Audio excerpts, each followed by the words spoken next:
I started out as an actor many years ago. So that's what I studied at Boston University, Circle in the Square Theater School. Then I was one of those actors who like to tell everyone what to do, which is how I became a director. And I directed a lot of theater, regional theater, off Broadway, all kinds of stuff. And then I moved to LA because I felt like the little black boxes were closing in on me and I needed a life. So I came to LA for sunshine and the movie industry. And I ended up working at a lot of studios in many different capacities. And then I decided that I wanted to go to film school. So I applied to AFI for producing and I went to film school. There it is. So then, as a filmmaker, I realized that just like an actor, like there's a lot of downtime between projects, and I'm the type of person who likes to create my own projects. So I don't necessarily want to go out for jobs and be on a set for 12 or 14 hours a day. So I really needed something that I could get paid and support myself with.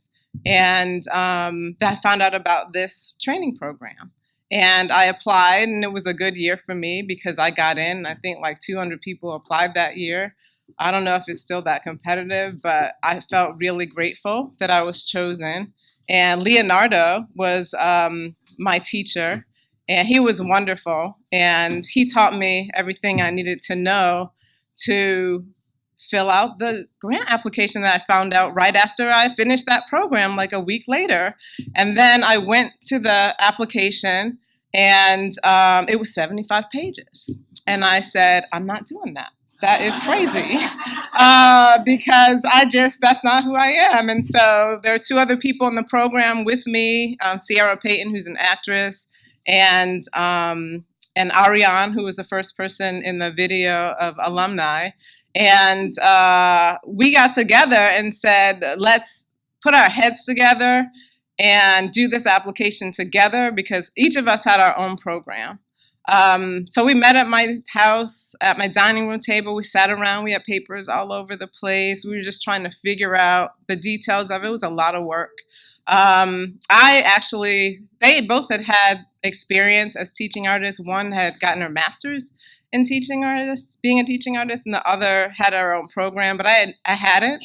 I just had the desire. I had worked as a substitute teacher, and I had worked with the Bridge program, which is an extension of Antioch, which basically trains homeless people and teaches them the arts and the humanities. So I had done that before, but I never worked with kids in my older life, like I did when I was in my 20s, and I'm far past that now. But anyway, so basically, I got the grant, and it was based on my program, the Red Balloon Playroom. And the name of the Red Balloon Playroom comes from the film, The Red Balloon. And I saw the film in the first grade. And when I saw the film, I wanted to run the projector because back then we had projectors. And the teacher said, you can't run the projector because you're a girl. And I always remembered that. And I was like, what? And I really did not get to run that projector ever, right? I probably still haven't. But and that's okay because, I'm making movies, right? So, anyway, the movie at that point in my life really touched me. It was so magical and so imaginative. And I thought, wow, if I were to have a film program, I want to name it after that movie because that movie, and I want every kid to see this movie. Because I think even though it's made in 1956, it's still, we can all relate to it today because really the film is about bullying. And that's a lot of what I deal with in the school system. I have not been to a school where I haven't witnessed or experienced someone else experiencing bullying. So it's just perfect, and it's immediately relatable, even though it's not a black and white movie, but it's very old and it has subtitles and blah blah blah.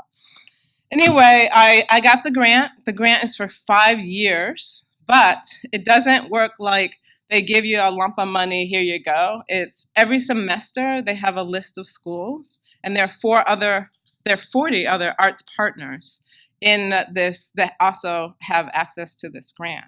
So every semester they send a list of schools, and all of those 40 organizations are dialing for dollars like I am and calling the schools up and saying, hey, this is my program. Do you want to do my program?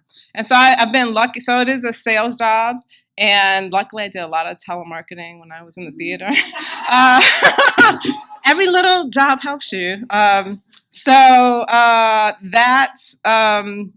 That worked for me. And film, one of the reasons I chose film instead of theater, which I also have a background in, is because it was one of the things that was not being addressed. Like, there were not a lot of film programs, so that actually helped me in many ways. So in the last 3 years, I've worked at 12 different schools within LAUSD, served over 300 kids. And the schools that we serve are not just random LAUSD schools.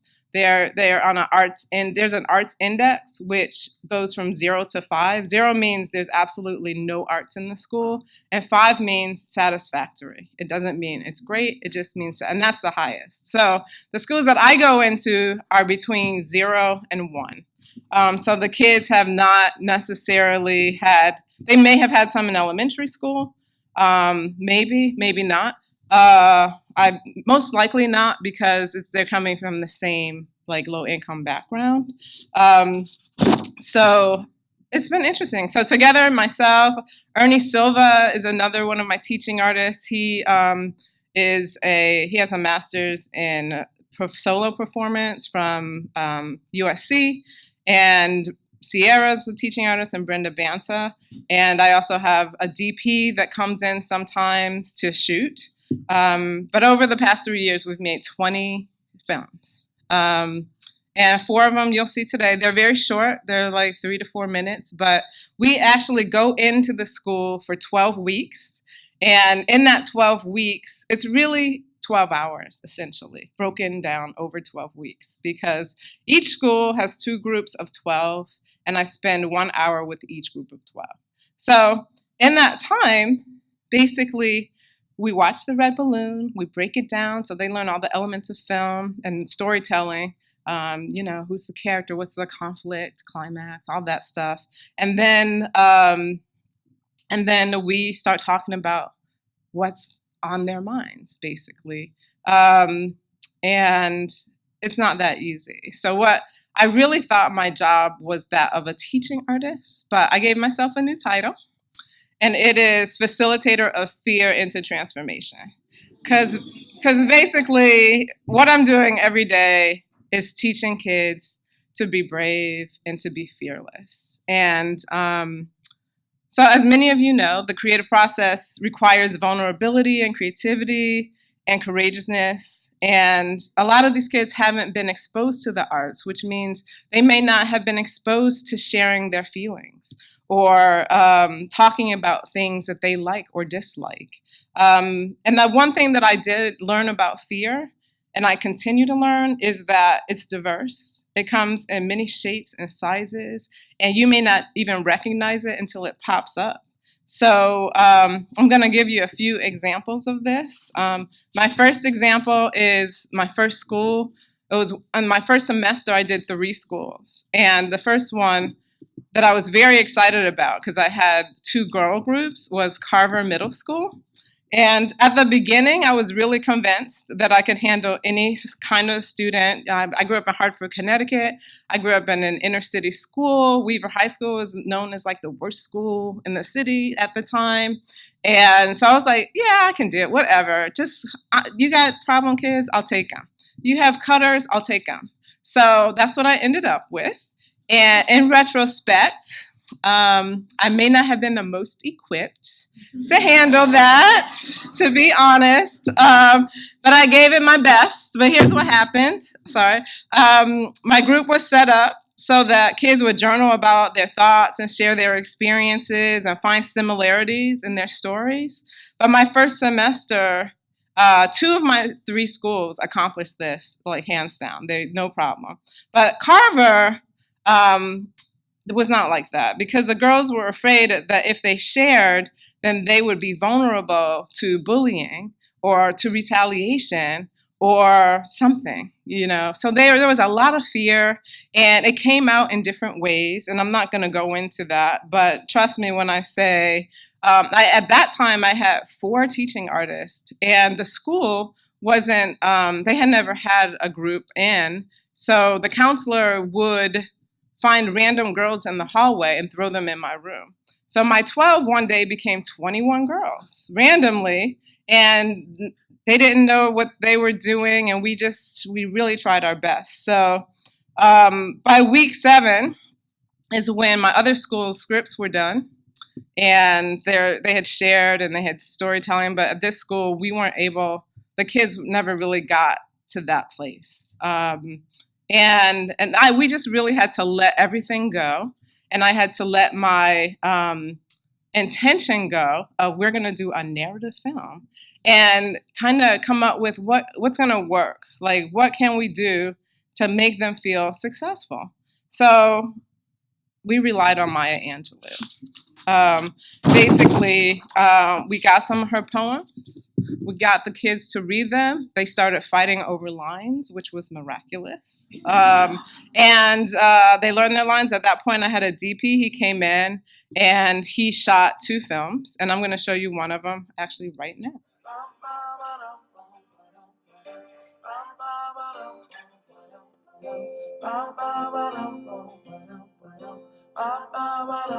You may write me down in history with your bitter, twisted lies. You may trod me in the very dirt, but still like dust I rise. Does my sassiness upset you? Why are you beset with gloom? Cause I walk like I got oil wells pumping in my living room. Just like moons and like suns with the certainty of tides. Just like hope springing high, still I rise. Did you want to see me broken, bowed head, lowered eyes, shoulders falling like teardrops, weakened by my soulful cry? Does my hardiness offend you? Don't you take it awful hard, cause I laugh like I got gold mines digging in my home backyard. You may shoot me with your words, you may cut me with your eyes, you may kill me with your hatefulness, but still like air I'll rise. Does my sexiness upset you? Does it come as a surprise that I dance like if I got diamonds at the meaning of my thighs? Out of the hoods of history's shame I rise. Up from the past that's rooted in pain I rise. I'm a black ocean leaping and wide. Welling and swelling I bear the tide. Leaving behind nights of terror and fear, I rise into a daybreak that's wondrously clear. I rise, bringing the gifts that my ancestors gave. I am the dream and the hope of the slave. I rise. I rise. I rise! Standing out, calling all the people here to see the show. Calling all my demons now to let me go. I need something, give me something wonderful.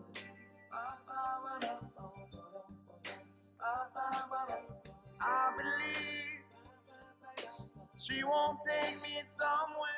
That was great, and my heart warms every time I see it. We did another one, Phenomenal Woman, but in the interest of time, I'm going to show you other films instead. But basically, when we showed the film to the girls, they cringed.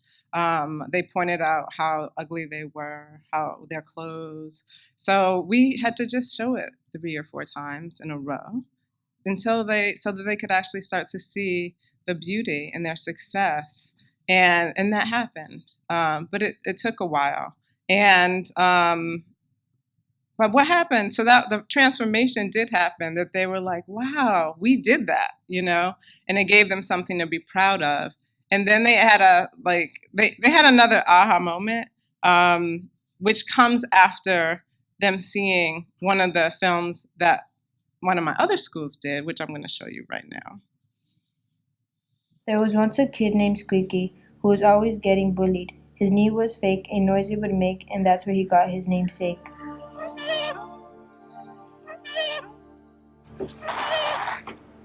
Squeaky! Hey, you'll never have a normal leg like us. Dude, see me alone, alright? I ain't doing anything to you. So tell me what to do. That about wraps it up. Make it a good day, or not. Choice is up to you. Go Tigers.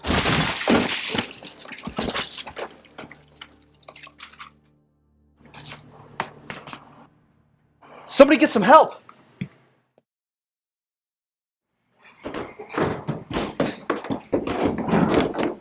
What's up with your hair? What are you, 5 years old? Yeah, go back to kindergarten.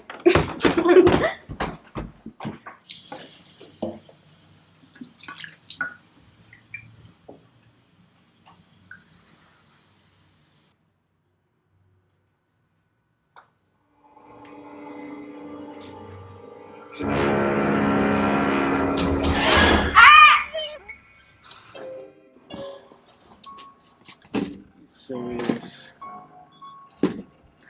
this is a mess in here. This is for not helping me. Squeaky? Did you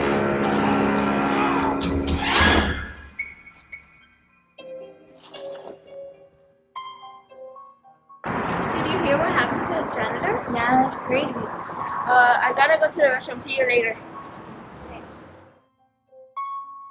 Guys, I think I'm possessed. What? Seriously? I keep killing people. I don't know how to stop. What is she talking about? I don't know what's up with her. Weird. Squeaky, get out of me!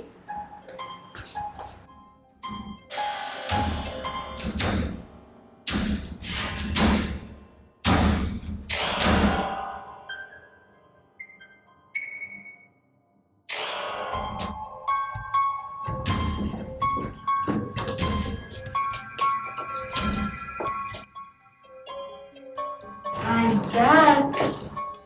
Squeaky came and Squeaky went, then returned for revenge. If nothing else, I hope you learn to be a better friend.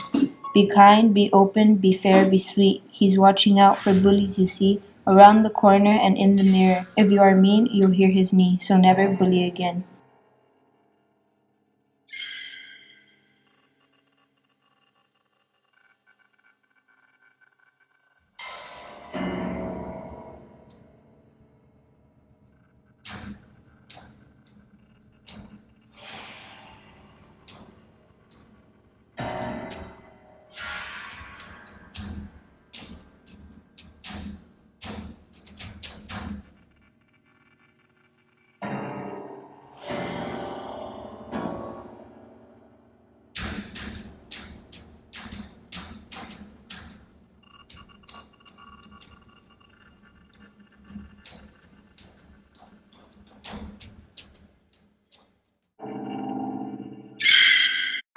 Squeaky. Oh my God, Squeaky. Wow. So this story is based on an urban legend in their school.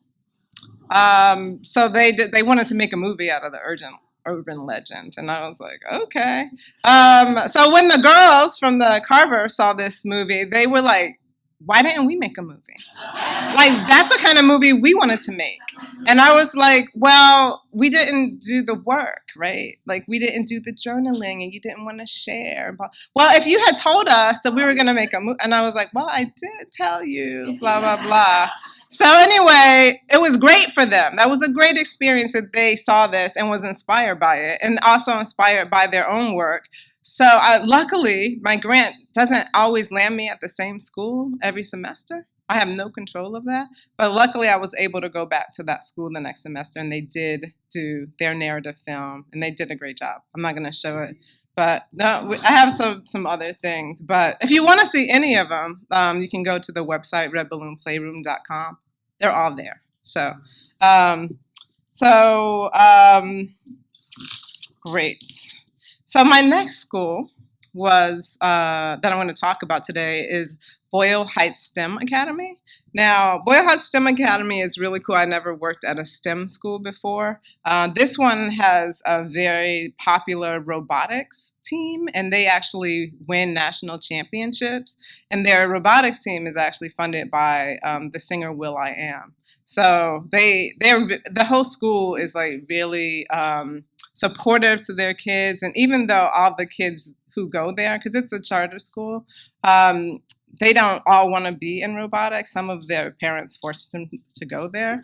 But one of the things that I noticed at that school, and this was a high school, by the way, my first high school, and I had a group of mostly boys. One of the things I noticed is that they were all really creative.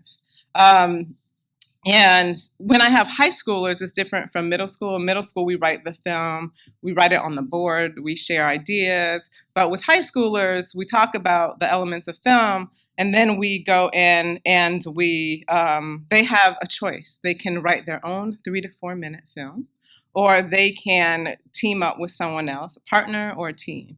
But everyone in this school decided they wanted to write their own film. So I had a very special kid at this school whose name was Angel. And Angel told me immediately that he wanted to be a screenwriter, and he was in the 10th grade. And I said, okay, write me a movie. And so he did, and he handed it in 2 weeks before the assignment was due. And I was very impressed. And he actually got my email, and he wanted feedback, and blah, blah, blah. So Angel, it turned out that every kid in this class wrote an amazing film. Like, we could have shot any of these kids' films. They were imaginative, creative, relatable. They were just relevant. They were great. But I don't get to choose. That's one of the stipulations in the schools, is that the kids, they have full control over what film we're going to do. So we read all the scripts in class, and they choose. So they chose Angel's script, hands down. And even though some of them, and Angel, I really loved Angel's script, and I loved his commitment. And it was great because Angel had not experienced any of the fear that I had experienced with Carver, or even with Virgil, with Squeaky. There was some fear there, but there was none of that. And I was like, oh, high school, it's just a breeze. I love it. I just want to do high schools. So that was the deal until the first shot, the 4th take, when Angel started to unravel. And he said that we were ruining his film. And he wanted to stop production, and that this was a nightmare, and he could not believe how bad this was going to be. So I have some really equipped teaching artists, and they talked him down off the cliff. But by the time he got off the cliff, our lead actor was on the cliff.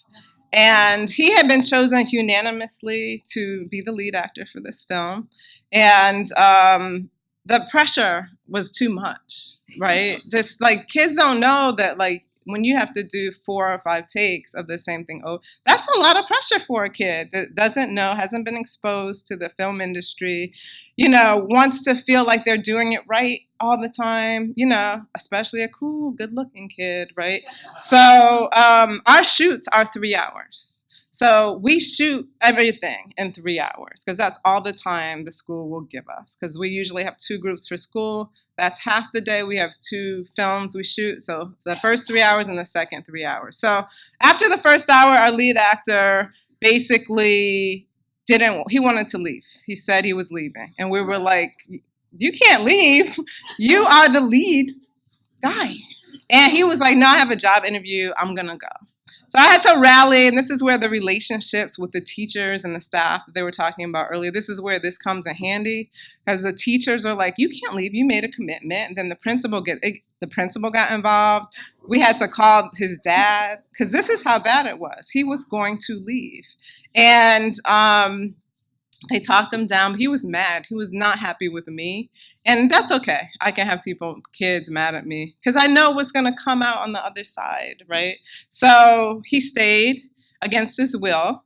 And yeah, it was. It was totally against his will. And I think what it was that he was playing a romantic lead, which means he had to, hug another girl on camera. And he was just like, it wasn't his thing. Like, he just was not there yet. And someone's going to tape it? Like, no, why would I do that? And he started shouting, I told you I didn't want to do this in the first place. But he really never said that. So, because he was excited that the whole class picked him. So, of course he wanted to do it, but he just didn't realize the pressure. So at Boyle Heights STEM, another great thing, was that the school went out of their way to do a screening. So sometimes our screenings are just the kids. Sometimes they invite teachers. But this school, they decorated a room. They had red balloons everywhere. They had popcorn, ice cream, soda, whatever you wanted. And they invited their parents, and they invited the rest of the school. And it was a big deal. And then so it was really great. The angel came. He invited his mom, who didn't speak English at all, which is great because there's not a lot of dialogue in this film. So she understood it. And it was great that he had a turnaround to come, but unfortunately my lead, he found something else to do that day, so he didn't come. But the film is called May 6th, and this is it.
All right, that might be my favorite of all the 20. I don't know.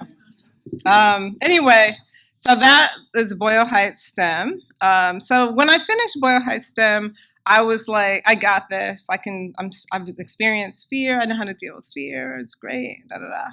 And then last semester, I went to a school called Evergreen High School, which is a continuation school in Silmar, California. And it was my first time that I had to deal with girls who would not talk in class. If I asked a question, they would look at me like, or they would shrug their shoulders, or they would defer to the boy next to them. That was troubling for me. And it just went on for a couple of weeks. And I asked the teacher, who was always there, and she told me a little story about what was happening at the school.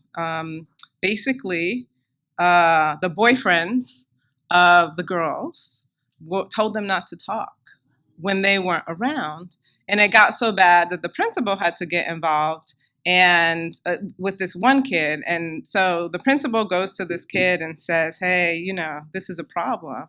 And the kid says to the principal, hey, I don't get involved in your relationship with your woman, so don't get involved in the relationship with my woman. So the principal said, everything that happens here, every relationship is my relationship. But that really did not help. It just kind of gave me an understanding of the environment. And another thing about continuation schools, you don't get the same kids every week because they are just they have to complete assignments. So if they complete that, they don't have to come to school. They don't have an attendance requirement. So every week I would have different kids in the class. So I couldn't, so I think someone was talking earlier about, I think it was Sheila talking about some schools you have to go in and complete whatever you're going to do that day. And that was something that I did not really know about continuation schools. Because if you can't tell by now, I am that person who just hops right into the fire. So basically, we made it through the semester. There were also some other like rivalries with the girls around boyfriend stuff. There's a lot of this kind of social stuff that you deal with as a teaching artist, and you talk them down from, or you get them to use it in their piece. So we did some improvs around it, and we were not able, this is another one, we were not able to come out with a script. But at this point, I'm like, okay, well, we did some improvs. I'll write something and we'll take it in. And whoever shows up, we'll ask them to read it. And if they read it, then if we get one scene today, we have succeeded. And that was just our attitude going in. And then this is what happened.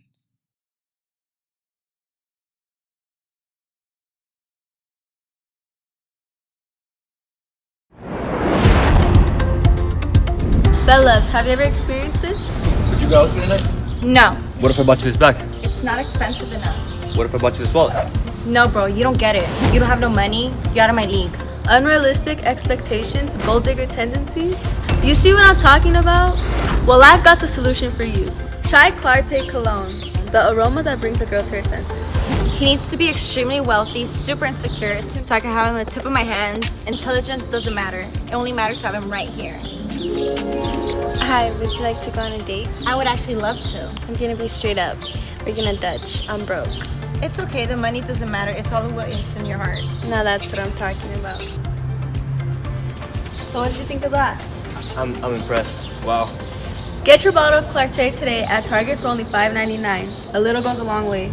Thank you. This is gonna change my life. Hi. Hello. Do you wanna go on a date? Hell yeah.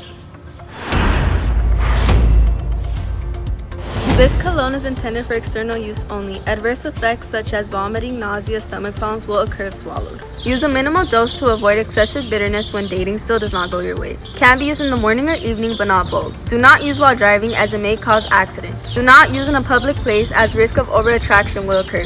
Discontinue if you find seeing your partner as an equal is a problem. Do not use chocolate, wine, or cheese as it may cause romantic tendencies to occur. Use this cologne half an hour before seeing the girl you have your eye on. Protect this cologne from your competitors as they may get the woman you want first and ruin your chances. Caution, risk of addiction. Call your love doctor for dating side effects. You may report side effects to Clarté using the hotline 1-800-CLARTÉ. And always read the labels. Clarté Cologne, a little goes a long way.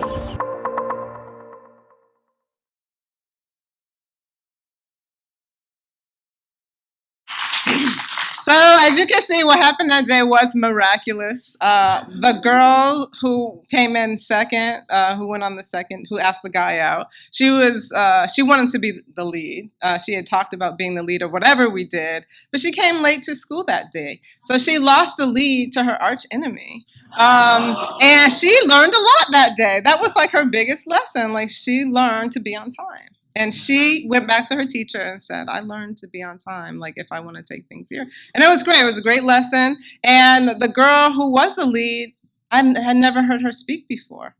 So it's amazing what can happen in these situations. And sometimes I have no control over them. I just allow them, I set up the space for them to happen and hope that something magical happens, because at some point, that's what I'm relying on. So I'm excited. I was always excited about that they got to do that, and we left with more than one scene. Anyway, I think my time is almost up. So basically, what I've really learned through my experiences so far is that I'm required to face fear just as much as the students are. It's part of my job as a facilitator of fear into transformation. And what I get to do is to show them what fear looks like and how to move through it, and that there is another side to it.